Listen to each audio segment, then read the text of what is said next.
नमस्कार, SCL news में आपका स्वागत है और मैं हूं journalist doctor Harish Chandra Lakhera. Congress party ने अंततः उत्तराखंड के लिए नया प्रभारी दे दिया है। कुमारी शैलजा, जो कि हरियाणा मूल की हैं और केंद्र में कैबिनेट मंत्री भी रही हैं, हरियाणा प्रदेश कांग्रेस की अध्यक्ष भी रही हैं और विभिन्न पदों में रहने के बाद अब छत्तीसगढ़ के बाद उनको उत्तराखंड दे दिया गया। और इस सूचना से कम उत्तराखंड के जो पूर्व मुख्यमंत्री या पूर्व महासचिव या सेवा दल के उपाध्यक्ष रहे हरीश रावत, वो खुश हुए। शैलजा जल्दी उत्तराखंड जा रही हैं, मेरी उनसे बात हुई। उन्होंने कहा मैं उत्तराखंड जा रही हूँ, देखूंगी क्या हालत है। लेकिन उनके जाने से पहले ही मैं ये बता दूं कि उनके सामने बहुत सी चुनौतियाँ हैं। उनसे वो पार कैसे करेंगे, कैसे गुटों में बंधी कांग्रेस को वे एक कर चुक पाएंगी और लोकसभा चुनाव नजदीक है। तो जी हाँ, मैं इसी पर बात करूँगा, लेकिन तब तक आपसे अनुरोध है कि इस एससीएल न्यूज़ को सब्सक्राइब अवश्य कर दीजिए। एक और चैनल है मेरा हिमालय सभ्यता पर, हिमालय लोग, उसको भी देखिएगा। दोनों चैनलों को देखिएगा, सब्सक्राइब कीजिएगा, पसंद आए तो शेयर भी कीजिएगा और कमेंट अवश्य कीजिएगा, यह आपसे विनम्र अनुरोध है। तो बात करते हैं उत्तराखंड की प्रभारी कुमारी शैलजा की। कुमारी शैलजा हरियाणा की निवासी हैं। सिरसा से और अम्बाला से वे लोकसभा का प्रतिनिधित्व कर चुकी हैं। 4 बार वो एमपी रही हैं, राज्यसभा भी रही हैं। हरियाणा प्रदेश की वो कांग्रेस की अध्यक्ष भी रही हैं और वहाँ के जो पूर्व मुख्यमंत्री हैं भूपेंद्र सिंह हुड्डा, उनके साथ नहीं बन पाने के कारण ये कह सकते हैं कि बहुत कुछ वो वहाँ पे हो नहीं पाया और अंततः वे फिर दिल्ली यानी केंद्र की राजनीति में लौट आना पड़ा उनको, क्योंकि अभी हरियाणा कांग्रेस का मतलब है हुड्डा। उससे पहले अशोक तंवर को भी इसी तरीके से जाना पड़ गया था। तो खैर वो हरियाणा की राजनीति, उसमें कभी बात करूंगा जल्दी ही, लेकिन अभी मैं बात कर रहा उत्तराखंड। उत्तराखंड में पहले शैलजा जी के बारे में पूरी बात करें। वो सबसे पहले 1991 में सांसद बन गई थी। पीवी नरसिंह राव की सरकार में भी राज्य मंत्री रही। उसके बाद डॉक्टर मनमोहन सिंह की सरकार आई, उसमें वो कैबिनेट मंत्री भी बनी, राज्य मंत्री फिर कैबिनेट मंत्री भी रही। इसके अलावा उनके पास बहुत स्टेट के प्रभार रहे, अभी छत्तीसगढ़ की भी थी। उनके बारे में एक और बड़ी बात है, उनके पिताजी चौधरी दलवीर सिंह कांग्रेस के नेता थे, केंद्र में मंत्री भी रहे, ये तो बात है। लेकिन सबसे बड़ी बात एक भारत के जो समाज है उनके लिए सीखने की बात है। वो ये है कि जब उनकी माता जी कलावती का निधन हुआ तो मुखाग्नि इन्होंने दी थी। ये 2 बहनें हैं और इन्होंने खुद दी थी। एक हिंदू समाज में एक क्रांति वाली बात थी। जैसे मुझे याद आ रहा है कि आदि शंकराचार्य, उनके माता ने भी उनको संन्यास देने से पहले वचन मांगा था कि तुम ही मुझे अग्नि दोगे। और एक सन्यासी ने पूरी हिंदुओं की जो सभ्यता में जो एक नियम था कि जो संन्यास नहीं लेता है, साधु नहीं है, पुत्र ही देता है बस। इसलिए हिंदू में देखा गया कि पुत्र पैदा करने की कामना रही है, लेकिन शैलजा जी ने इसको तोड़ा है। मैं चाहता हूँ कि उत्तराखंड के लोग, देश और दुनिया के लोग भी जाने कि ये महिला किस तरीके से क्रांतिकारी गति से आई थी। और उम्मीद की जानी चाहिए कि यदि उनको हाईकमान फ्री हैंड देगा तो ये कांग्रेस को उत्तराखंड में सुधारने की क्षमता भी रखती है, क्योंकि लंबा होने वाला है इनका। लेकिन अब इनकी चुनौतियां क्या है, ये बात करते हैं। चुनौतियां सबसे पहली है कि जो गुटों में बटी कांग्रेस है उसको एकजुट करना। वहाँ जितने नेता उतने खेले, हर आदमी दिल्ली आकर शिकायत करता है और कोई मनमाने तरीके से चलाता है। अब लोकसभा चुनाव है कुछ महीने बाद, कैसे एकजुट होगी कांग्रेस, एक तो ये देखना होगा। कांग्रेस 2 लगातार चुनाव लोकसभा का भी हार चुकी है। एक एमपी उनका नहीं, न लोकसभा न राज्यसभा, यानी कांग्रेस का प्रतिनिधित्व उत्तराखंड से संसद में 0 और विधानसभा में 2 चुनाव हार चुके हैं पार्टी। बड़े नेता, कई नेता भाजपा में जा चुके हैं, उसमें पूर्व मुख्यमंत्री विजय बहुगुणा हो या सतपाल महाराज या और भी लंबी लिस्ट है। अब वहाँ की कमियां क्या हैं? 2-3 चीज़ें। कांग्रेस में का जो ये शैलजा जी, आप भी इसको देखेंगी, वीडियो देख लीजिए क्या है। सबसे पहले जब आप वहाँ पे जो उत्तराखंड का कांग्रेस का मुख्यालय है देहरादून में, उसमें जो भी अध्यक्ष बनता है, चाहे वो प्रीतम सिंह रहो, चाहे किशोर उपाध्याय रहो, जब तो बीजेपी चले गए किशोर उपाध्याय, या आप करण मेहरा।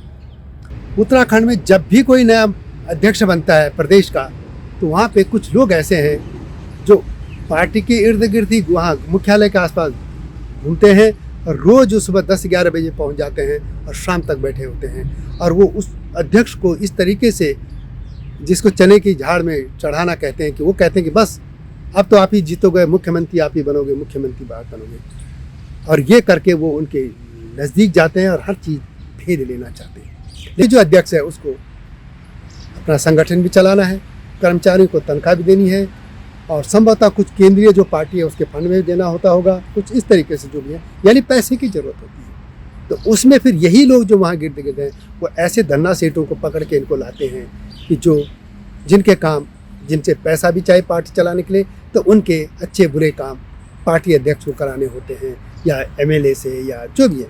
जब विपक्ष में, सरकार में हो तो वो अलग बात है, वो तो कराने ही होते हैं। अब उससे क्या होता है कि पार्टी काम किससे कराएगी? जो सत्ता में है, और सत्ता में कौन है इस समय? भारतीय जनता पार्टी। तो जाहिर है कि आप लड़ोगे नहीं, आप काम करवाओगे, तो उससे क्या है कि ये मित्र विपक्ष की बात होने लग जाती है। तो जब भारतीय जनता पार्टी विपक्ष में होती है और कांग्रेस सत्ता में, तो कहते हैं कि भारतीय जनता पार्टी मित्र विपक्ष है, और जब भारतीय जनता पार्टी सत्ता में होती है तो कांग्रेस मित्र विपक्ष हो जाती है। यानी इन दोनों पार्टियों के विधायक और नेताओं का, मंत्रियों का ये रहता है कि 5 साल हम हैं, 5 साल आप आओगे। पहले यही था ट्रेंड, हालांकि इस बार टूट गया। इस तरीके से ये आप वहाँ पे जो पार्टी है कांग्रेस की, वो एक कर रही है। अब जब संगठन में बड़े नेता नहीं है, गुटबाजी है, तो पूरा संगठन लचर है। कई कार्यकर्ता दिखते नहीं हैं, दिखेंगे भी क्योंकि जब न स्टेट में है न सेंटर में है, तो आखिर कोई भगवान के न्याय मुक्ति के पाने के लिए, मोक्ष पाने के लिए तो पार्टी में आएगा। इसलिए कार्यकर्ताओं की जरूरत है। इसके अलावा वहाँ पे जो बड़ा मामला है ये राम जन्मभूमि का। राम जन्मभूमि का जो ये अभी मंदिर बन गया है, राम मंदिर, उसके बाद जो ये सुनामी आने वाली है वो उत्तराखंड में भी आएगी। राम मंदिर के बाद भारतीय जनता पार्टी उस सुनामी से उत्तराखंड में आप कैसे निपटेंगे? अब जो जन मुद्दे हैं उनकी मैं बात करता हूँ। 24 दिसंबर को एक बड़ी रैली हुई देहरादून में, और जिसमें कह रहे हैं कि वो कानून, सख्त कानून लाया जाए, और इसके अलावा जो मूल निवास का मामला है उसको भी कट ऑफ डेट 1950 तय की जाए, क्योंकि राष्ट्रपति का यही आदेश है। सुप्रीम कोर्ट ने भी इस पर मुहर लगाई है। और इसके अलावा जो उत्तराखंड के 2 राज्य बने से उसमें झारखंड और छत्तीसगढ़, उसमें यही है। और झारखंड ने तो अब 1932 कर दिया है, बिल पास हो गया है 20 दिसंबर को। तो इन मुद्दों से भी आपकी पार्टी को लड़ना है शैलजा। तो वैसे तो संभवतः कांग्रेस, मैंने ये सूचना है कि इसको सपोर्ट करने वाली है, लेकिन शैलजा के सामने ये भी मामला होगा। तो कुल मिला के है कि एक तो पहले पार्टी की गुटबाजी दूर करनी है, या कुछ लोगों के जो शिकंजे में वो है, पार्टी उसको कैसे मुक्त करना। और एक और बात जो लोग शिकायत करते हैं कि अभी तक जो वहाँ देवेंद्र यादव थे, वो मूलतः एक विधायक ही संभवतः, छोटे थे, मतलब बहुत बड़े उनका कद नहीं था, न दिल्ली में न राष्ट्रीय स्तर पर, लेकिन उनके साथ उनको पूरी प्रशंसा मिलती है वेणुगोपाल, जो कि संगठन के प्रभारी हैं। और जब उनका इनको शय मिलती है तो वे मनमाने तरीके से वहाँ फैसले लेते रहे। ये भी आरोप लगा था कि पिछली बार कि टिकट बांटने में कई गड़बड़ियाँ हुई वगैरह। इसके अलावा जो वरिष्ठ नेता थे हरीश रावत, उनको किनारे लगाने का भी इन पर पूरा आरोप लगा था, और इससे पार्टी का जो हालत होनी थी वो सामने दिखे कि चुनाव लगातार हार गई। इसलिए यदि ये आरोप लगता है कि जो भी वहाँ प्रभारी रहा वो सेंटर के नेताओं के दबाव में रहा, तो खैर यह तो लगता है कि शैलजा पे इन पे चलेगा नहीं, क्योंकि वो खुद ही इतनी बड़ी सीनियर नेता हैं, वो वेणुगोपाल से भी बहुत सीनियर नेता हैं। तो और उनको ये भी है कि वो सोनिया गांधी की खास मानी जाती है।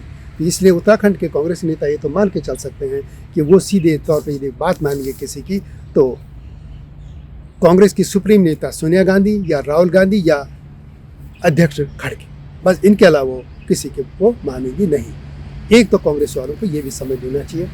इसके अलावा गुटबाजी कोशिश करेगी कि दूर हो करे, यदि कर पाई तो देखने वाली बात होगी। वैसे वहाँ पे कुछ नेता ऐसे हैं जिन्होंने पूरी पार्टी को अभी भी कब्जे में कर रखा है। संगठन नाम की कोई चीज़ है नहीं। भारतीय जनता पार्टी के पास जिस तरीके से पूरा संघ परिवार और एक लंबी फौज है कार्यकर्ताओं की, कांग्रेस के पास बहुत कम है। उनके पास नेता भी हैं, कांग्रेस के पास उस तरीके से नेता डेवलप नहीं हो पाए। कांग्रेस वहाँ पे विपक्ष में है, लेकिन मित्र विपक्ष की भूमिका में है, क्योंकि कई मामले ऐसे हैं जो ये उठाते नहीं हैं। जैसे कि भू कानून का मामला था, ये है, इसके अलावा मूल निवास का मामला है, ये नहीं हुआ। इसके अलावा वहाँ जो नौकरियों में वहाँ घपले हुए, घोटाले हुए, और उन मामले भी उस तरीके से नहीं उठा पाई कांग्रेस। तो ये तमाम चुनौतियाँ हैं कुमारी शैलजा के पास। देखना होगा कि कैसे वो कांग्रेस को इस लायक बनाए कि वो पहले फाइट के युद्ध भारतीय जनता पार्टी से लोकसभा चुनाव लड़ने की, टक्कर देने की हालत में है और फिर जीतने की हालत में है, ये उनको बनाना। वीडियो कैसे लगी कमेंट में अवश्य लिखें। जल्द ही आपके सामने आऊँगा नए विषय के साथ। तब तक नमस्कार। हिमालय पे पेड़ हो तो गीत गाएंगी नदियाँ, गीत गाएंगी नदियाँ। पेड़ों पे चिड़िया है तो गीत गाएंगी नदियाँ, पेड़ों पे चिड़िया है तो गीत गाएंगी नदियाँ। माँ की लोरी जैसे होते हैं नदियों के गीत।